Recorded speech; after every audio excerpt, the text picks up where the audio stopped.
ہے اللہ سے جڑنے کے لیے نماز ہے کہ نماز پہلی امتوں کو 2 نمازیں، ہمیں 5۔ پہلی امتوں کی مسجد کوئی نہیں، ہماری مسجد۔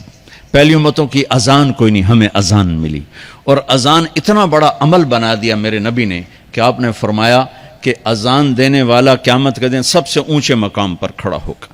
حضرت علی فرمایا کرتے تھے کاش میں اللہ کے نبی سے حسن حسین کے لیے مسجد نبوی کی اذان مانگ لیتا، یہ حضرت علی فرمایا کرتے تھے۔ اور جنگ قادسیہ میں مؤذن زخمی ہو گیا تو اذان دینے کے شوق میں سردار آپس میں الجھ گئے، کہتا میں دوں گا، کہتا میں دوں گا، پھر قرہ اندازی ہوئی جس کا نام نکلا اس نے اذان دی۔ حضرت عمر فرمایا کرتے تھے اگر میں امیر المومنین نہ ہوتا، اگر میں خلیفہ وقت نہ ہوتا تو میں مسجد نبوی کا مؤذن بننا پسند کرتا۔ کسی کو اذان نہیں ملی، ہمیں اذان۔ پہلا مؤذن بلال بنا، پہلے مؤذن اللہ نے بلال کو یہ عزت عطا فرمائی۔ دنیا میں یہ ہے اور آخرت میں یہ ہے کہ میرے نبی نے فرمایا کہ جب جنت میں جانے کا وقت آئے گا نا تو جنت کی میرے لیے سواری لائی جائے گی، میں اس سواری پہ بیٹھوں گا تو اس کی جو وہ رسی ہوگی نا وہ ایسے نیچے گر جائے گی، یہ نیچے گرے گی۔ اس رسی کے یعنی اس کی جو لگام ہوتی ہے نا وہ نیچے گرنے کا مطلب ہے یہ ایسے نیچے گر گئی۔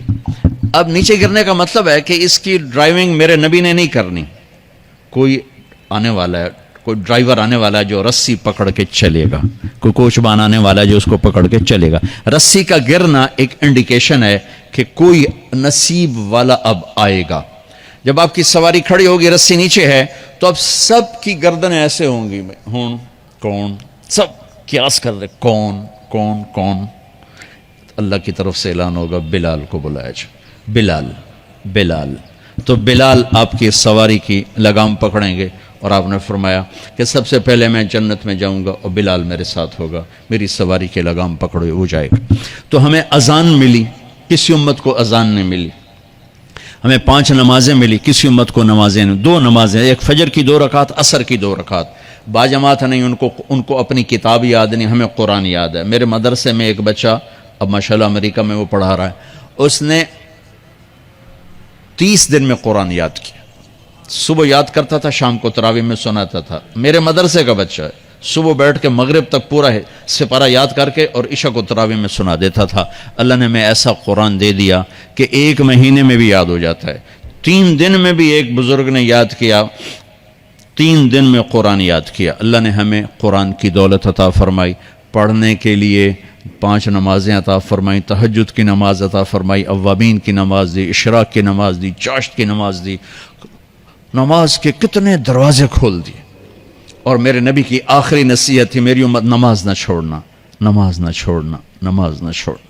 اور اس 14 صدی میں کوئی موقع ہے نماز چھوڑنے کا تو وہ میرے نبی کے نواسے کی کربلا کا ہے کہ جب ظلم بھی انتہا پر تھا اور مظلوم بھی اپنی آخری حدوں پر تھا، اور کائنات نے نہ ایسا ظلم دیکھا، نہ ایسے مظلوم دیکھے، نہ ایسی پاکیزہ ہستیاں دیکھی، نہ ایسے درندے دیکھے۔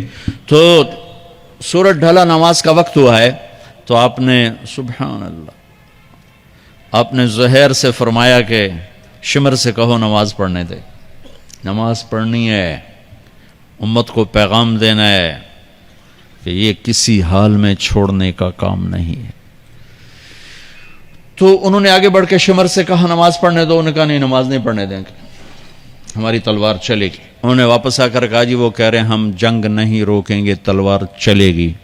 تو پھر یہ نہیں فرمایا اچھا چلو ٹھیک سر دیو، فرمایا اچھا آدھے نماز پڑھو آدھے جنگ کرو۔ آدھوں نے نماز پڑھی، آدھوں نے جنگ کی۔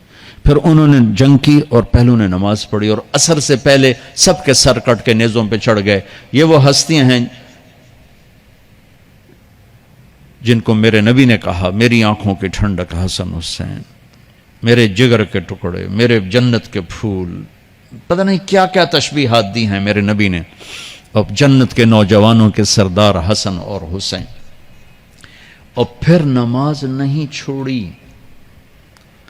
ان کو جنت کی بشارت و ماں کے دودھ پیتے مل گئی تھی، کربلا کی وجہ سے نہیں ملی سرداری ان کو، وہ تو ان کے سر کا صحرا ہے الگ۔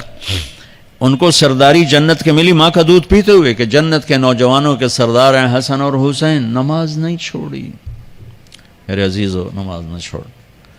اللہ کا شکر ہے، میں آپ بچوں کو دیکھ کے مجھے اپنا کالج کا دور یاد آ رہا ہے۔ ہمارے دور میں ایک نعیم الدین صاحب گورنمنٹ کالج لاہور میں تبلیغ کا کام کرتے تھے، اور وہ اکیلے ہی نماز پڑھتے تھے، کوئی نمازی نہیں ہوتا تھا، اور کسی لڑکے کی داڑھی نہیں تھی، کسی لڑکے سوا سے ایک نعیم الدین کی۔